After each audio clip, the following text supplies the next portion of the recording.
Hello दोस्तों, welcome to my channel. तो यहाँ पे ये देखिए, इसमें फ्लावरिंग स्टार्ट हो गई है। तो काफ़ी सारे फूल खिले हैं इसके अब। तो यहाँ पे देखिए ये कोसमोस, कोसमोस में भी पहली बार फ्लावरिंग हुई है। अभी गार्डन में पहला फ्लावर ही है ये। और ये देखिए कितनी सारी कलियाँ बनी हुई हैं साथ में। तो यहाँ पर देखिए चैमामाइन का ये वाइट और येलो शेड का है। और ये सनफ्लावर, बस यही फ्लावर अब मेरे गार्डन में रह गए हैं थोड़े थोड़े से। ये पिटोनिया, देसी पिटोनिया। तो काफ़ी सारे प्लांट हैं वैसे तो। यहाँ पर देखिए सब इस तरह से खिले हुए हैं। और यहाँ पर देखिए ये है पॉपी। तो पॉपी बहुत सारे फूल खिलते थे मेरे गार्डन में। सीड से ये अपने आप ही बहुत सारे ग्रो हो जाते हैं, हज़ारों की तादाद में ये पैदा हो जाते हैं मेरे गार्डन में। तो लास्ट ईयर मैंने इसका एक भी सीड्स जो है ना गिनने नहीं दिया। जैसे ही सीड पॉट बनता मैं तोड़ देती थी, बस हटा देती थी, क्योंकि बहुत ज़्यादा प्लांट हो गए हैं इनके। तो अब की बार 2-4 प्लांट ही मेरे गार्डन में हैं। तो ऐसे बस बहुत सारे ऐसे प्लांट होते हैं जो खुद ब खुद ग्रो हो जाते हैं गार्डन में। तो यहाँ पर देखिए ये है सीडम, सकुलेंट सीडम। तो सीडम में काफ़ी सारी वैरायटी आती हैं। तो ये मेरे पास एक ये है। तो इसकी कटिंग किस तरह से लगाते हैं और इसको पत्ती से भी ग्रो कर सकते हैं, तो किस तरह से पत्ती से ग्रो कर सकते हैं वो आज मैं वीडियो में बताऊंगी। और कुछ ऐसे सकुलेंट्स के नाम बताऊंगी जो परमानेंट हैं, पक्के हैं, कभी गार्डन से नहीं जाते, तो उनको भी आप जो है फरवरी मंथ में कटिंग से इजीली ग्रो कर सकते हैं। तो इसकी कटिंग देखिए मैंने सुबह ही कट करी थी। यहाँ पे देखिए यहाँ से और एक यहाँ से। और ये देखिए ये मैंने पहले कट करी थी। यहाँ पे देखिए काफ़ी टाइम पहले, 15-20 दिन पहले। तो देखिए यहाँ से अब 2 ब्रांच निकली हैं ये। तो इस तरह से हमें कट करते रहना चाहिए। लेगी जब हो जाता है ना, तो देखिए इस तरह से ये भी लेगी हो गया, इसको भी मैं यहाँ से कट कर दूँगी। तो इसकी कटिंग हमें लेनी है बस। जब कटिंग आप लें तो प्लांट में जो है पानी दे दें 3-4 दिन पहले उससे।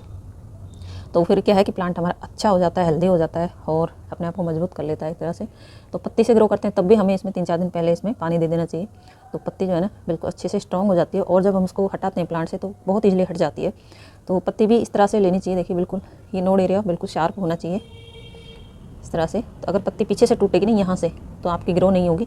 बिल्कुल हमें इसको जहाँ से ये देखिए इस तरह से हमें थोड़ा थोड़ा हटाना है इसको, लेफ़्ट राइट करके इस तरह से करके। ये देखिए बिल्कुल पास से ये निकली। और ये देखिए आप देख सकते हैं बिल्कुल अच्छे से ये टूट गई है। तो ऐसी पत्ती हमें इसको ग्रो करने के लिए लेनी है। तो ये देखिए, तो यहाँ पर देखिए मैंने ये कट करी हुई है और ये मैंने सुबह ही कर दी थी।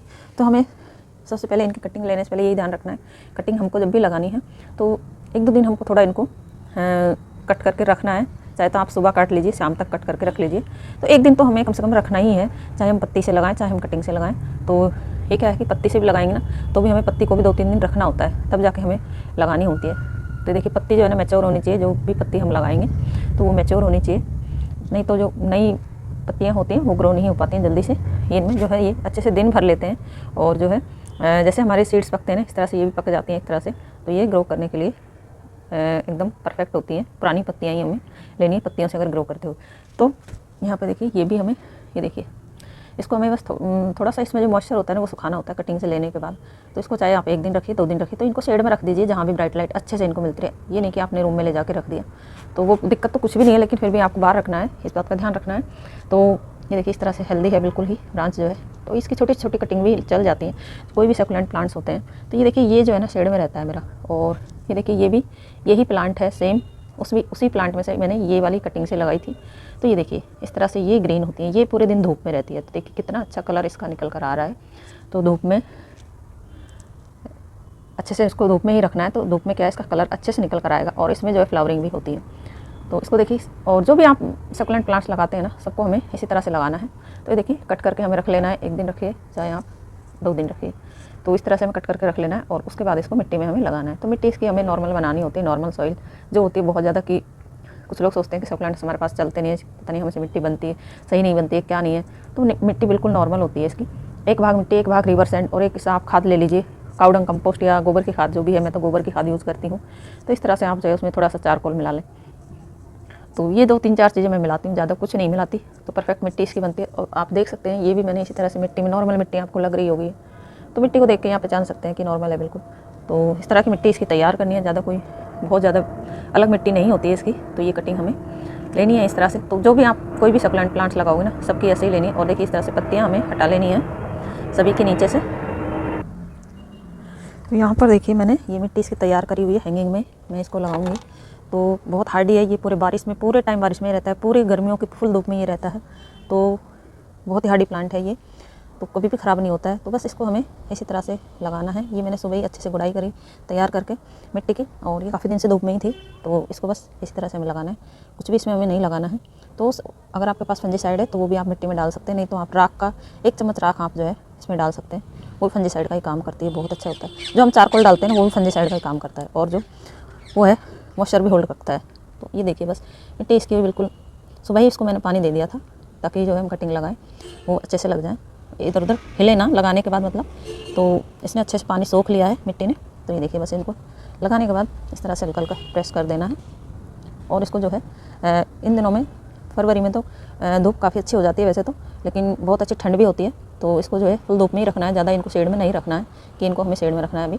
तो विंटर के टाइम जो है आप धूप में ही रखिए। बाकी टाइम जो गर्मियाँ होती हैं, अगर कभी भी इनकी कटिंग लगा सकते हैं, तो उसमें जो है हमें शेड में रखना होता है, ज़्यादा गर्मियाँ होती हैं उसमें। तो देखिए इस तरह से हमें जो भी आप सकुलेंट प्लांट्स लाते हो ना, सबकी कटिंग इसी तरह से लगनी है।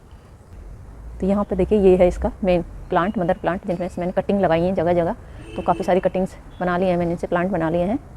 तो यहाँ पे देखिए पत्तियों से मैंने ग्रो किया है, ये काफ़ी दिन हो गए इसको, 15 से 20 दिन हो गए। तो विंटर में काफ़ी अच्छे से देखिए ये छोटे छोटे प्लांट्स बन गए हैं अच्छे से। देखिए काफ़ी सारे प्लांट आपको दिख रहे होंगे, काफ़ी सारे प्लांट बन गए हैं इसमें। तो बहुत सारे प्लांट जो हमें मिल जाएंगे पत्तियों से, बहुत इजीली ग्रो हो जाता है सर्दियों के दिनों में। अब भी आप फरवरी में इस टाइम भी लगाते हो ना, तो ये 15 से 20 दिन में इस तरह से प्लांट बन जाते हैं और अच्छे से ग्रोथ ले लेते हैं ये। तो इस तरह से पत्तियों से भी हमें जो है इसको लगा सकते हैं। तो ये देखिए पत्ती जो होती है इसकी, ये देखिए ये जो नोड़ी है इसके, चाहे तो आप इस तरह से रख दें। बस ये जो हिस्सा है ना हमारा, ये जो हिस्सा है ना, ये मिट्टी में टिकना चाहिए। चाहे तो आप इसको उल्टा रख दिए, चाहे आप सीधा रख दीजिए। तो देखिए मैंने सब उल्टी ही रखी हुई है, क्योंकि इसका जो नोक होती है ना वो अच्छे से टिक जाती है उल्टा करके। तो इस तरह से आप जो है पत्ती से भी ग्रो कर सकते हैं। तो यहाँ पे देखिए बनी कैक्टस है, इसको भी जो आप इस टाइम पे कटिंग से लगा सकते हैं, बहुत हार्डी होता है। यहीं पे देखिए ये भी क्रेसुला है, तो क्रेसुला भी बहुत हार्डी होता है, बहुत अच्छे से चल जाता है। तो इसको भी देखिए पत्तियों से ग्रो कर सकते हैं। यहाँ पे देखिए एक पत्ती इसकी अच्छे से ग्रो हो गई, छोटा प्लांट बन गया है इसमें। तो इधर देखिए ये बनाना, स्ट्रिंग ऑफ बनाना, इसको भी आप कटिंग से लगा सकते हैं इस टाइम पे। तो सक्लेंट की कोई भी वैरायटी जो है ना आप लगा सकते हैं, लेकिन जो मेरे पास ये मैं दिखा रही हूँ सब हार्डी प्लांट है ये। तो यहीं पे देखिए इसको एयोनियम प्लांट भी बोलते हैं, इसको ब्लैक रोज़, रेड ग्रीन रोज़ भी बोलते हैं इसको। तो इनकी भी कटिंग जो है आप लगा सकते हैं। यहीं पर देखिए एक और एयोनियम, ये देखिए ये ब्लैक वाला है, इसकी पत्तियाँ देखिए इस तरह से ब्लैकिश होती हैं थोड़ी रेडिश कलर में। और एक ये भी हार्डी है, तो इनकी कटिंग जो है आप लगा सकते हैं।